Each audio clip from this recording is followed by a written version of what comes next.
Gremo v kino.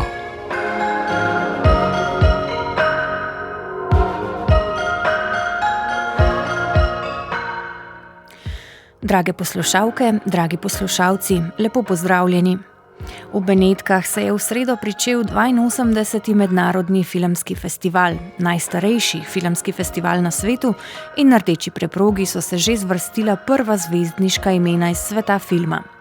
Julia Roberts, Emma Stone, Cate Blanchett, Francis Ford Coppola in Werner Herzog, ki je na odprtju iz njegovih rok prejel nagrado za življenjsko delo. To so podelili tudi ameriški igralki Kim Novak. Veliki žiriji pa letos predseduje Alexander Payne, ki se je izognil novinarskim vprašanjem o genocidu v Gazi, ki so prevladovala na tiskovni konferenci, in poudaril, da je v Benetkah zaradi filmov.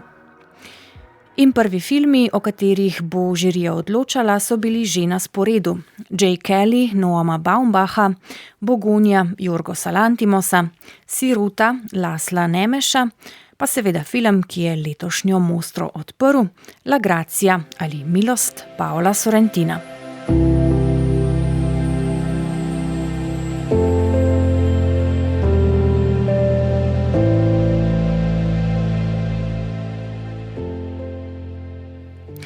Iz Benetk pa se že oglaša Tessa Drevjuh, ki spremlja prve dni festivala.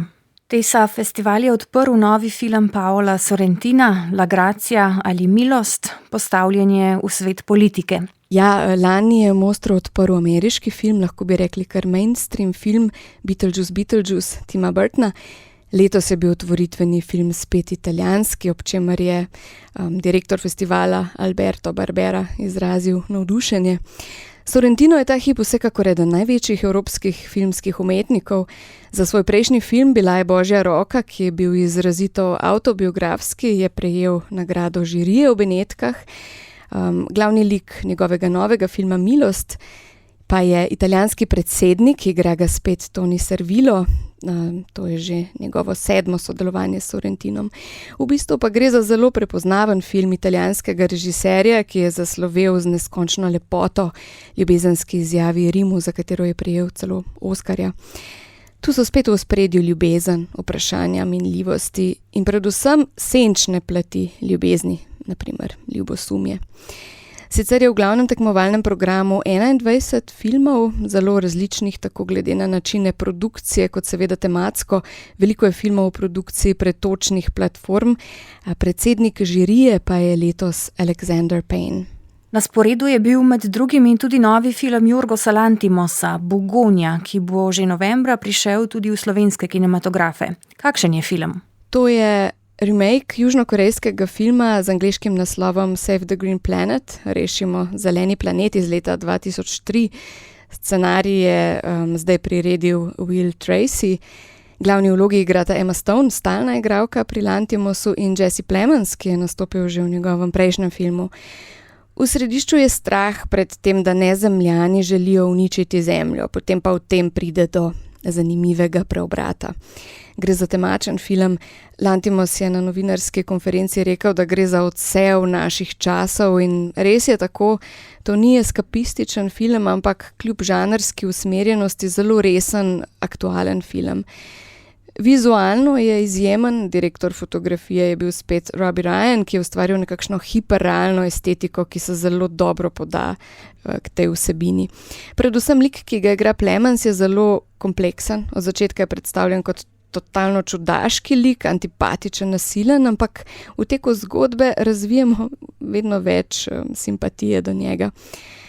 Tako da je Bogonja eden boljših filmov, ki sem jih videla v zadnjih dneh. George Clooney je letos nastopil v vlogi igralca v krizi poznih srednjih let v filmu Jay Kelly režiserja Noama Baumbacha. Gre za težko pričakovan film režiserja Frances Ha in drugih ključnih naslovov, ki jih povezujemo z ameriškim indie filmom.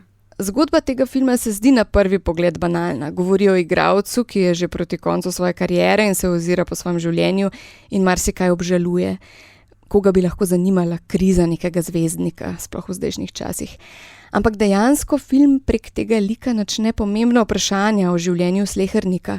Sprašuje se o tem, kako se odločamo, čemu dajemo prednost, sprašuje se o ambicijah, zaradi katerih lahko veliko drugih stvari v življenju damo na stranski tir, pa te morda niso nepomembne, recimo družina in nasploh odnosi. Baumbach, ki je stransko vlogo v filmu namenil tudi svoji ženi Greti Gerwig, je povedal, da je imel že, ko je začel pisati scenarij, v mislih za glavno vlogo Georgea Clooneyja. Film se sprašuje o razkoraku ali celo v nekaterih primerih o prepadu med videzom in resničnostjo, med tem, kar smo dejansko in tem, kar od tega, kar smo, kažemo svetu. Tako da je tukaj v filmu veliko zrcaljenja in veliko dejansko prizorov z zrcali, kar je zelo uspešen režijski prijem. In pokaže nekoga, ki živi izrazito zavarovano življenje. Te zavarovanosti pa se želi otresti, hoče vstopiti v nekaj bolj resničnega in iz tega film črpa tudi precej humorja. Prav ta festival, torej Beneški festival, da misliti o tem, kako nesvobodni so ti megazvezdniki, ki jih tu vidimo. George Clooney, Julia Roberts, Emma Stone. To so ljudje, ki res živijo v nekem svojem mehurčku v zlati kletki. Sicer recimo so bogati, znani, ne morejo se pa kar tako sprehoditi po Benetkah. Sicer pa me je navdušil novi film Francozinje Valérie Donzelli, A pied d'oeuvre, na delu. Gre za prikaz moškega pisatelja, ki se odloči za prekarnost oziroma to sprejme, zato da ostane na nek način svoboden in se lahko preda svojemu poklicu, torej lahko piše. Režiserki in glavnemu igralcu Bastienu Bojonu je uspel res lep portret tega človeka. Gre za režijsko dovršen film, ki pokaže realnost bivanja marsikaterega ustvarjalca, umetnika. In kaj nas še čaka v naslednjih festivalskih dneh? Povejva, da bo Beneški filmski festival v teku še do 6. septembra. Jutri bo na sporedu novi film Jima Jarmuscha, Oče, mati, sestra, brat. Naj bi šlo za triptih, v filmu nastopajo Cate Blanchett, Vicky Krieps, Adam Driver, tudi Tom Waits. Videli bomo tudi novega Frankensteina, mehiškega režiserja Guillerma del Tora, ki je nastal v produkciji Netflixa. Verjetno bo zanimiv tudi Kremlinski mag, film je režiral Olivier Assayas, prikaže pa Putinov vzpon. Tukaj je seveda na sporedu zelo veliko filmov. Kakšnega res zelo izstopajočega filma ta hip še nisem videla, ampak mogoče pa še bo v naslednjih dneh. Toliko za zdaj, Tina, lep pozdrav v ljubljanski studio in lep pozdrav poslušalcem. Tesa, najlepša hvala za pogovor in lep pozdrav Benetke.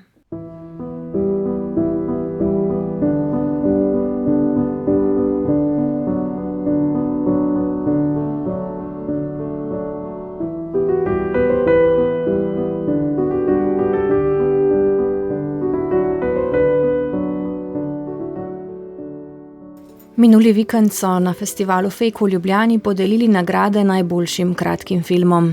Zanje so tekmovali filmi iz programa Fake Bal, ki vključuje filme iz držav Balkanskega polotoka in domačega tekmovalnega programa Fake Slow.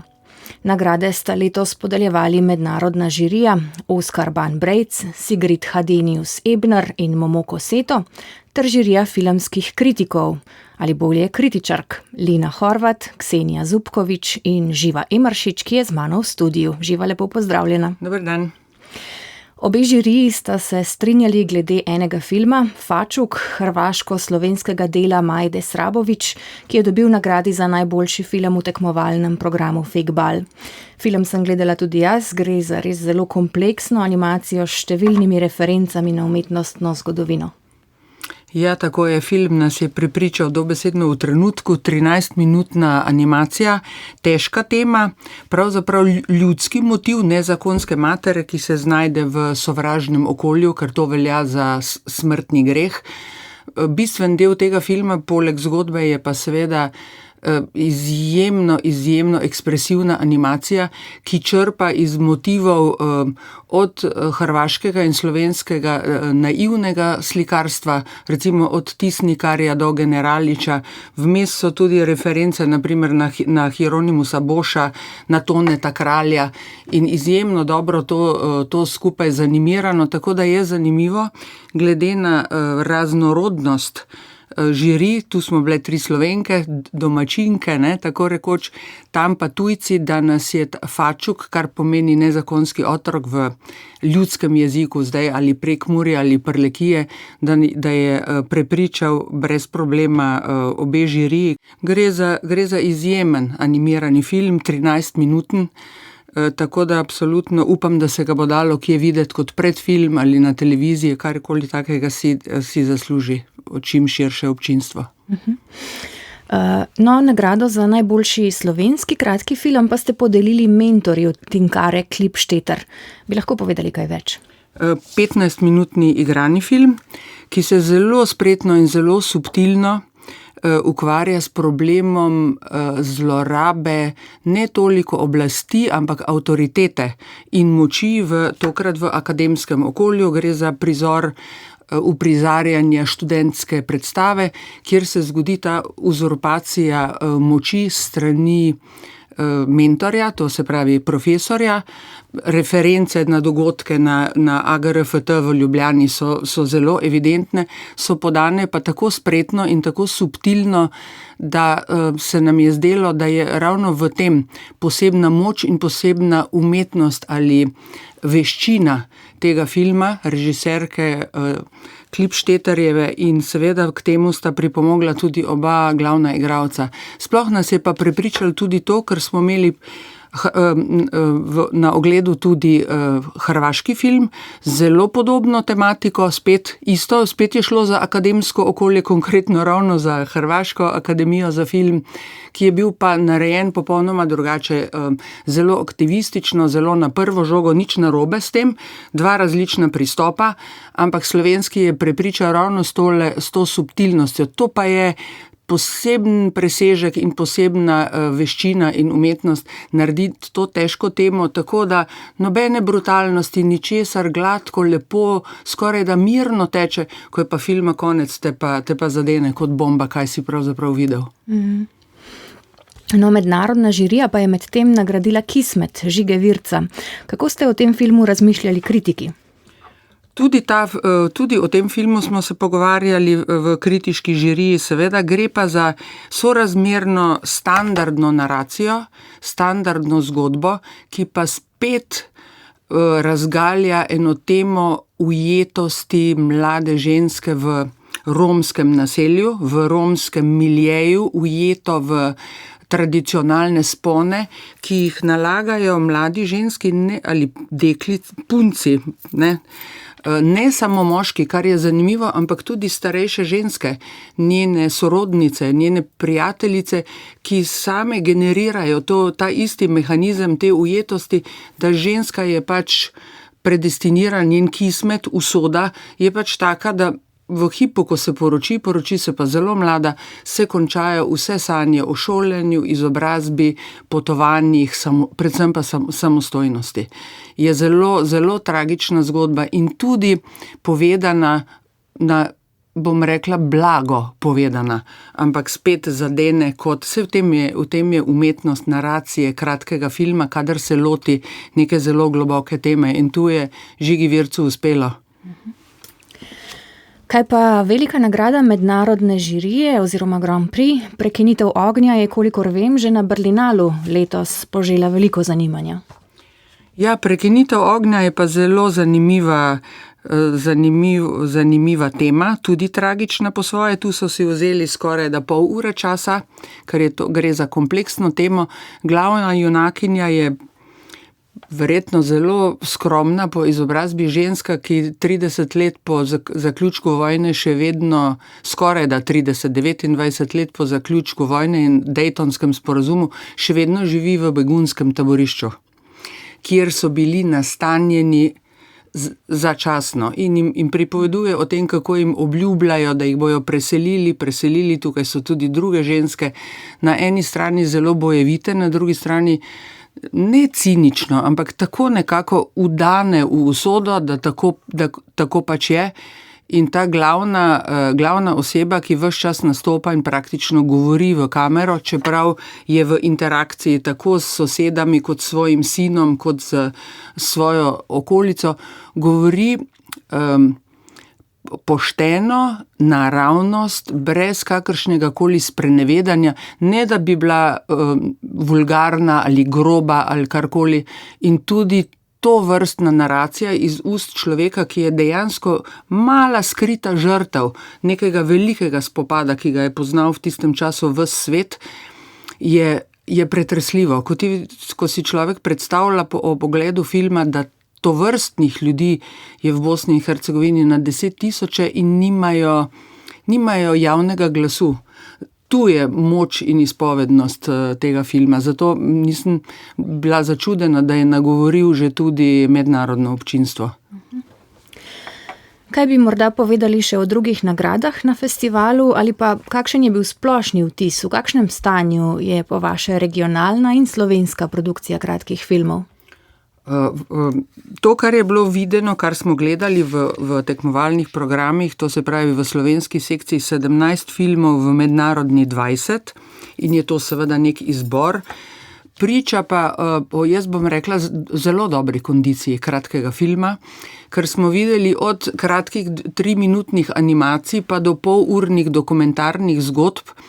Animacije so z izjemo Fačuka, ki je res outstanding, to se pravi je izstopal, je šlo v eksperimentalnih filmih dostikrat za poigravanje oziroma za grafično obdelavo realne slike in je bilo nekaj zelo impresivnih del, recimo na tem področju. Večina igranih zgodb ali poligranih, ki so se mešali deloma z dokumentarnimi zgodbami, je pa pripovedovala oziroma prikazovala neke probleme današnjega sveta, za človeško osamljenost, za človeško ujetost, za posledice vojne. Tudi film recimo o propadanju časa, o umiranju, težko bi bilo zdaj našteti taksativno recimo naslove, kaj šele avtorje, ampak zdaj se spominjam približno teh tem, zelo širok diapazon od družinskih zgodb, tragičnih, o umiranju, pozabljanju, izgubi spomina, do recimo zgodb, ki so pripovedovale, takšna je na primer Navadna hruška, Common Pear, ki je bila zelo blizu tega, da dobi v naši žiriji kakšno nagrado, ker je šlo za zgodbo o tem, kako ravno naslov je perfekten, Navadna hruška, prikaz, kako se okoli navadne hruške, ki raste kot hrast, v današnjem času ali v mali preteklosti ukvarjali ljudje z drevesom, ki rodi, ki ga ljubijo, ki ga imajo radi, na kar sledi neka ta znanstvena tehnološka revolucija in drevo postane nekaj, s čimer se ukvarja praktično samo še stroji. In je res šokanten prikaz, da če bo tehnologija in umetna inteligenca, če bo to šlo tako naprej v neki prihodnosti, da se nam bojo drevesa zdela maloga ne nekaj, kar skoraj da ni potrebno. Pretresljivo, zadene. In večina, praktično ni bilo filma, ki bi šel mimo, ne da bi se nas dotaknil. Tako da odgovor na to prvo vprašanje bi bil po prikazanem, to se pravi 17 plus 20, 37 filmov na festivalu, bi rekla zelo, zelo dobra kondicija. Lepo slišati, Živa Emaršič, najlepša hvala za ta zanimiv pogovor. Hvala za vabilo.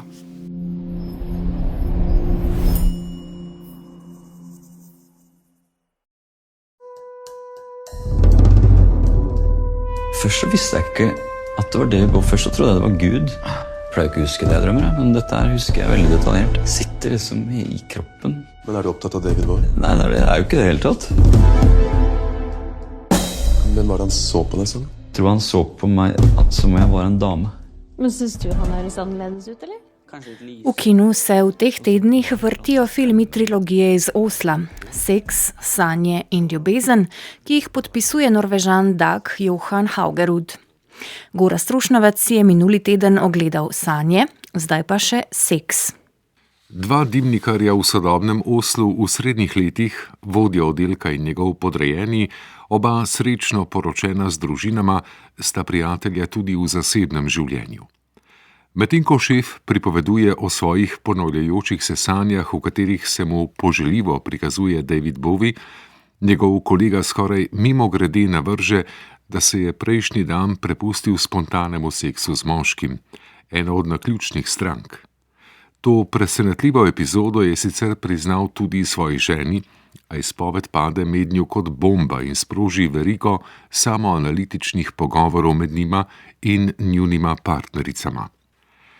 Norveški film Seks je uvodni del ohlapne trilogije vsestranskega ustvarjalca Daga Johana Haugeruda, v kateri se ukvarja s premislekom razmerij v današnji družbi.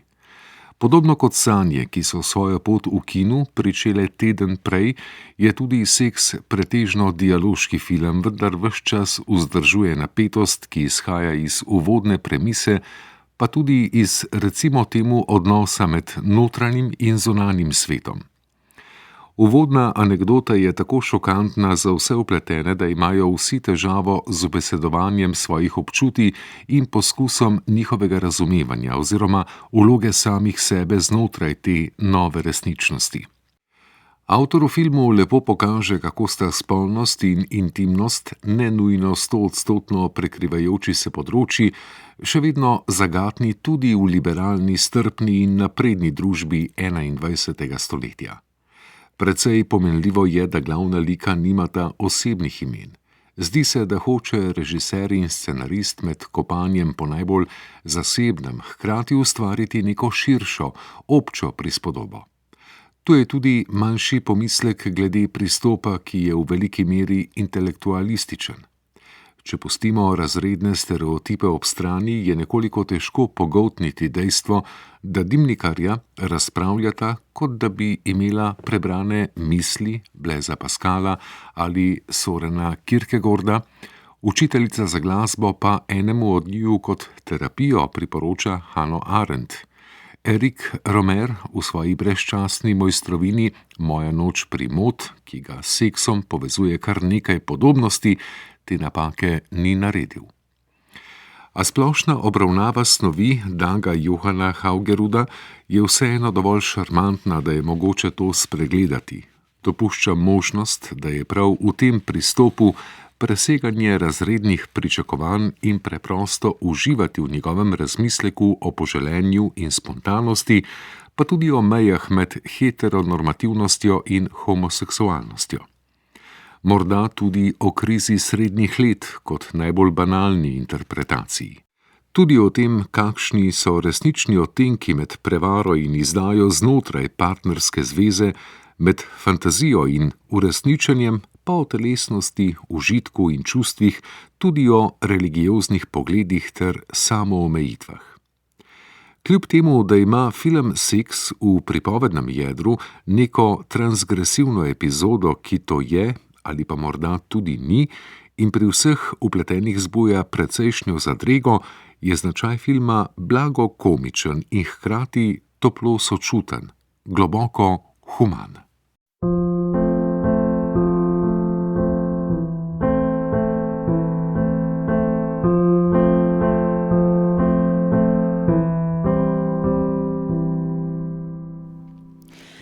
Prihodnji teden svojo pot v kinu začne tudi Modrost sreče, švicarski dokumentarni film z Dalajlamo, ki je ob svojem 90. rojstnem dnevu strnil nekaj misli za mirno, srečno življenje v 21. stoletju, v času globalnih nemirov in kriz. Tudi Modrost sreče si je ogledal Gorazd Rušnavec. Dalajlama je ena od ključnih globalnih osebnosti 20. stoletja. Budistični duhovni voditelj, ambasador miru, pa tudi vodja tibetanske vlade v izgnanstvu. Ob njegovi 90-letnici, ki jo je obhajal v začetku julija, imamo možnost ogleda dokumentarca, ki združuje njegovo prvoosebno izpoved, pregled nepričakovano razburljive življenjske poti, pa tudi oris njegove filozofije, misli, vere in pogledov, ki jih skuša na temeljih tradicije posodobiti za naš čas. Dokumentarec Modrost sreče je nastal v švicarski produkciji in sta ga v soavtorstvu podpisala Barbara Miller in Philippe Delacqui. Film ne skriva svojih ambicioznih nastavkov. Pripoved Dalajlame v studiu se izmenjuje s številnimi arhivskimi posnetki, ki predstavljajo njegovo boljšo plat, ter s kolažem vizualnih vložkov, podob z vsega sveta, zaradi katerih sem v spoju z meditativno glasbo na trenutke pomislil, da je film režirala kar umetna inteligenca po nareku. Portretiranec govori v resnem, hipnotično umirjenem tonu o sreči in notranjem miru ter o poti, kako lahko to dosežemo ne glede na narodno pripadnost ali veroizpoved. V tem je poleg karizmatičnega značaja tudi univerzalna privlačnost njegove pojave. Zdi pa se, da dokumentarec nehote izpostavi neko slabost. V svojih neposrednih nagovorih, morda tudi zaradi svoje starosti, ostaja samo pri splošnih mestih, ki jih ni težko sprejeti oziroma se z njimi povsem strinjati. Ob prepogostem ponavljanju in nabuhlih vizualnih vložkih pa se nisem zmogel vsej dobronamernosti navkljub znebiti občutka, da začnejo njegove misli v neki točki zveneti kot New Age-evske fraze. Vsekakor zelo slaba usluga portretirancu, ki ga avtorja s svojim pristopom ves čas obravnavata izključno kot njegovo svetost. Dalajlama je vendarle veliko zapletenejša osebnost, ki je preživela izjemno prevratne čase, vendar nam dokumentarec Modrost sreče ne privošči, da bi ga ogledali v vsej njegovi mnogoterosti ali izvedeli kaj zares novega. V času, ko nas vsakodnevno, v najboljšem primeru, bombardirajo razne skušnjave, v najslabšem pa kar konkretne bombe, je gotovo smiselno prisluhniti modrecu, ki nas skuša iskreno opomniti na dragocenost časa in bivanja in ozavestiti pravo pot k notranjemu miru. V tem smislu je film Modrost sreče gotovo nastal v pravem času. A je zanimiv tudi politični trenutek filma. Ob napetem razmerju s Tajvanom namreč izpostavlja kitajsko priključitev Tibeta, kjer okupatorji že desetletja izvajajo kulturni genocid nad starodavnim prebivalstvom. Dalajlama, ki je zaradi tega večino življenja prebil v izgnanstvu, se izkaže s presenetljivo spravljivim odnosom.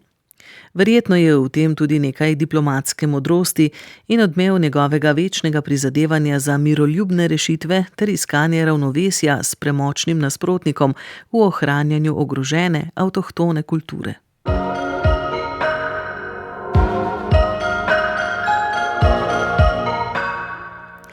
Drage poslušalke, dragi poslušalci, s tem končujemo tokratno oddajo Gremo v kino.